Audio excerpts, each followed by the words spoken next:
আসসালামু আলাইকুম, আশা করি সবাই ভালো আছেন। আজকে বানাইছি আমরা নিমকি। এই যে দেখেন, আরো আছিল এক প্লেট একদম এরকম উঁচা করে ভরা আছিল। তো এতক্ষণ বৈশা খাইতে খাইতে অর্ধেক করে লাইছি। একদম দোকানের মতো পারফেক্ট নিমকি বানাইছি আজকে ঘরে, একদম সহজে মুচমুচ একদম।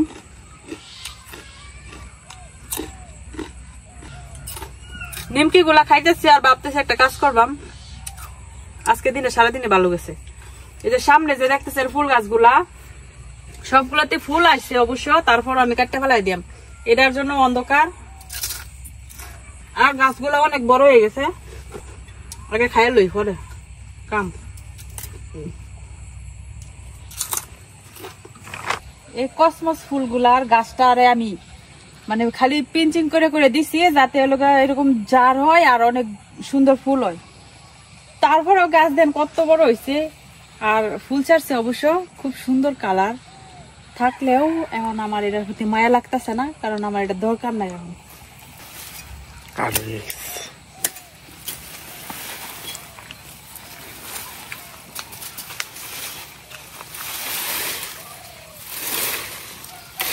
ফুলটির আবার সুন্দর গ্রাম।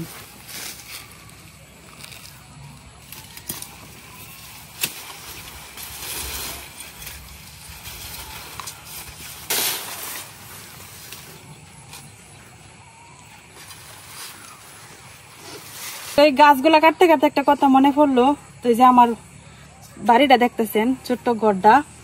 তো অনেকেই জানে, যারা আমার নিয়মিত আমার ভিডিও দেখে তারা কিন্তু সবাই জানে যে এই গড়টা আমি কি জন্য বানাইছি বা আমার এই গড় বানানোর উদ্দেশ্য কি, এই গড়ে আমি কি করি। আর কিছু আছে যারা মানে জানে না, শুনে না বা আমার ভিডিও দেখে না, হঠাৎ করে ভিডিও দেখতে আসে, দেখে এরা একটা কমেন্ট করে দিল। তো মানে কতটুকু কমন সেন্সের অভাব হইলে মানুষ এই ধরনের কথা বলে, আর কতটুকু বড় লোক হইলে এই ধরনের চিন্তা ভাবনা মাথায় আসে। তো তারা কি প্রকৃত বড় লোক নাকি, এটা নিয়ে সন্দেহ।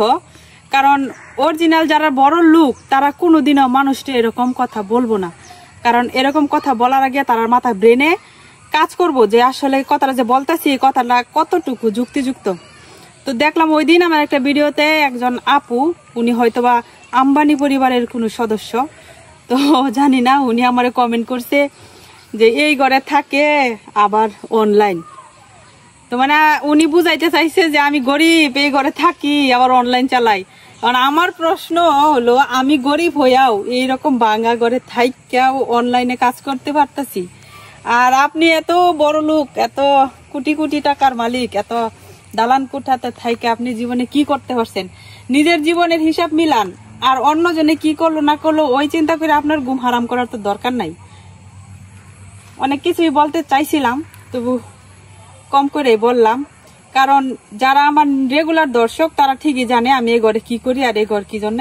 তো এই ঘর আমি আমার নিজের জায়গায় করছি, কুড়ে ঘর আমি, এটা আমার কাছে অনেক মূল্যবান জিনিস। কারণ আমার ছোট্ট কুড়ের ঘর হইলেও এটা আমার নিজের জায়গা জমির মধ্যে। আমি তো আর শহরে মানুষের মতো অন্যের জায়গায় ভাড়া থাকি না, আমার নিজের জায়গায় আমি যদি ছোট্ট একটা কুড়ের ঘর বান্ধি, তাহলে এটাও আমার কাছে অনেক সুখের, অনেক শান্তির। যাই হোক, এইসব মানুষের কথা আমি যদিও কানে নেই না, তারপরও মাঝে মাঝে কিছু উত্তর দেওয়া লাগে।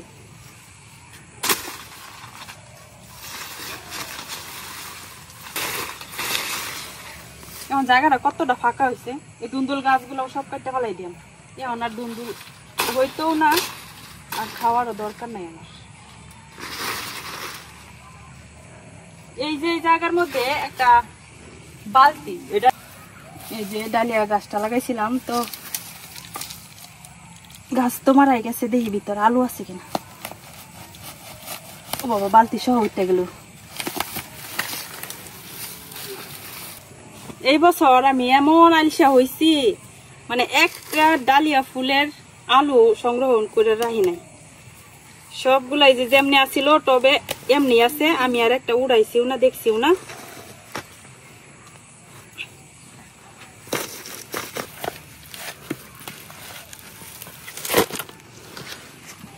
বাপরে কি শক্ত হয়েছে মাটি।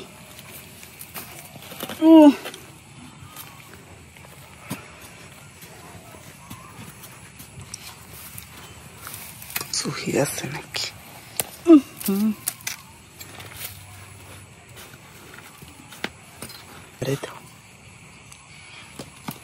এই জালো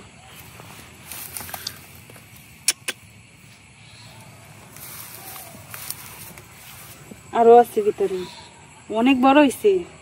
এই যে ভিতরে আরো, এই রে নষ্ট হয়েছে কিনা। আমি তো এগুলা বর্ষার আগে উড়ানি লাগে, আর আমি আলসেমি করে উড়াইছিলাম না এবছর। এই যে আরো অনেক আলু হয়েছে, আরো আছে দিয়ে বাইর না।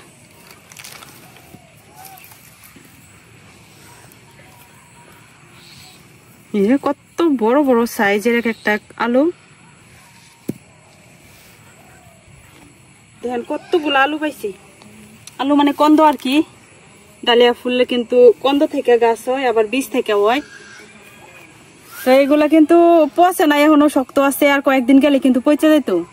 তো আল্লাহর কুদরত, আজকে আমি যদি না হাত না দিতাম তাহলে তৈরি পাইতাম না। এই এক একটা কন্দ থেকে কিন্তু আমি এক একটা টবের মধ্যে গাছ লাগাইতে পারাম। তো এই যে সামনে এটার মধ্যেও কিন্তু আলু আছে, আর এটা মনে অনেকটা বড় হয়েছে এটাও, কিন্তু এনে চন্দ্রমল্লিকার গাছগুলো নষ্ট হইব দেখে এটা উড়াইতে পারতেছি না। তো এই যে ডালিয়া গাছের চারা বেরোইতেছে আবার, এটা থাকুক, এটা থেকে যদি নিজে নিজে চারা বেরোয় বেরোক। আর এগুলা এখন পরিষ্কার কইরা পানিতে না ভিজাইয়া এরকম কইরা শুকনা কইরা মানে রোদের মধ্যে একটু শুকাইতে দিয়াম।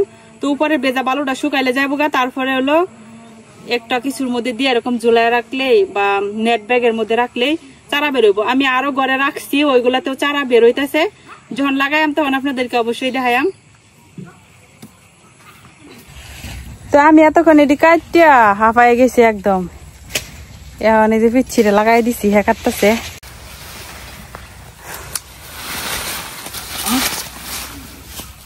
সেই দিকের দুন্দুল গাছটি কাটিস না, সেই দিকের দি থাক।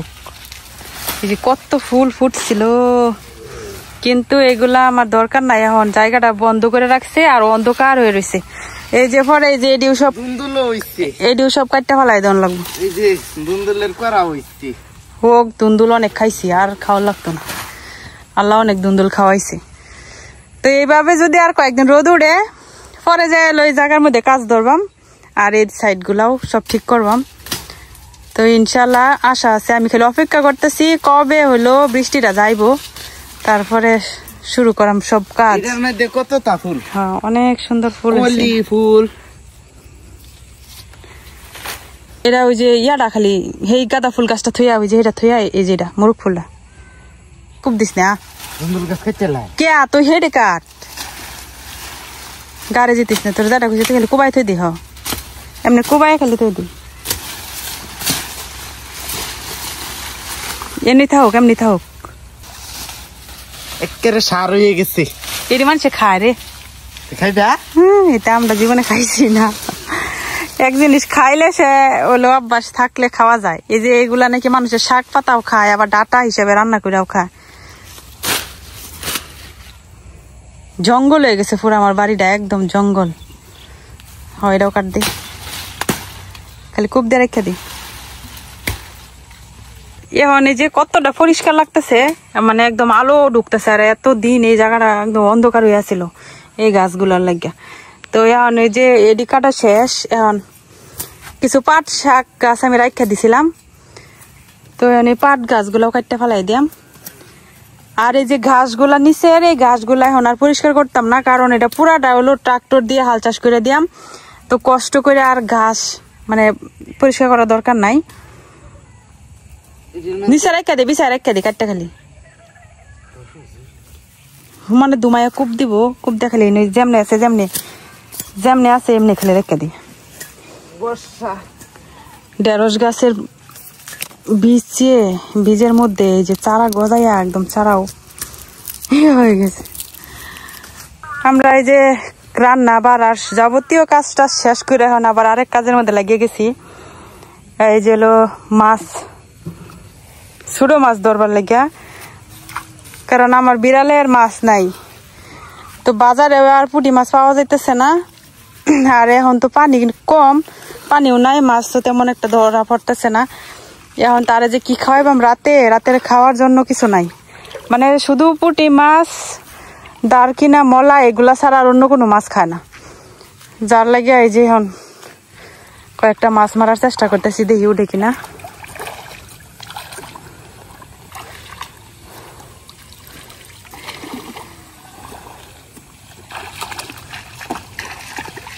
এলা 22 তুললে কি করবো? বেশ দেখছি এই গুতম মাছ উঠছে একটা রাগা করছে, একটা গুত্তু মরছে কত্তা নি বড়। আর এই ছোট ছোট ইয়াল এই যে ওই যে ইয়াটা রাগা মাছটা টাকি এটি হয়েছে যে টাকি মাছের পোনা পোনা দি হালাই দি এটি। আর এটি ময়লা বাচ্চা লইতে লই দিত খাইয়া বুঝতে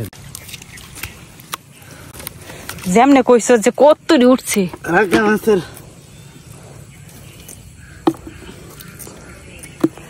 নিজে খাওয়ার লাগেও জীবনে এরকম কষ্ট করে মাছ মেরে খাইতাম না, যতটা না আমার বিড়ালে লাগে করা লাগে, কারণ তার জন্য প্রচুর ক্ষুধা লাগে, তখন আর কারো কাছে যাইতো না, আমারে দৌড়বো সোজা একদম খামছাইয়া আমারে রাখতো না। যে আর এমন হইতো যদি যে কোনো মাছ টাছ দিয়া দিলাম ও খায়া বয়ে রয়েছে তাইলে ভালো হইতো। আর এখন শুধু বাচ্চা বাচ্চা খায়, পুডি দারকিনা এই মাছগুলা ছাড়া অন্য মাছ খায় না। তো একটা বিপদই আছি আমি, কারণ এই 2 বছর যাবত পালতাছি তারা এরকম করে। বাজারে সব সময় কিন্তু পুঁটি মাছ পাওয়া যায় না, এই বছর ডল করাইছে না, যার কারণে মাছ কম।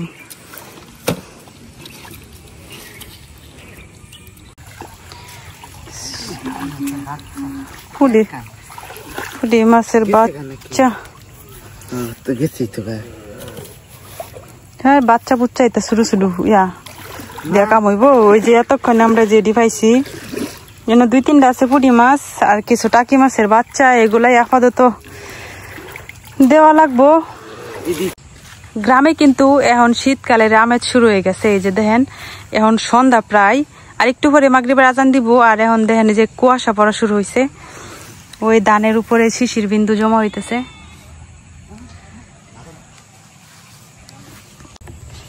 এই সময়টাই এখন হালকা হালকা কুয়াশা পড়বো আর ঠান্ডা ঠান্ডা অনুভূতি, মানে এই সময়টাই ভাল লাগে। আর আমার সবচেয়ে পছন্দের ঋতু হইতেছে শীতকাল, মানে শীতকাল আসলে আমার এত ভালো লাগে। শীতকালের মতো শান্তি আর অন্য কোনো ঋতুতে নাই, কোনো পেক কাদা নাই, বৃষ্টি বাদলা নাই, ঠান্ডা গরমও নাই, মানে শান্তি, খাইতে শান্তি, বসতে শান্তি, ঘুমাইতে শান্তি।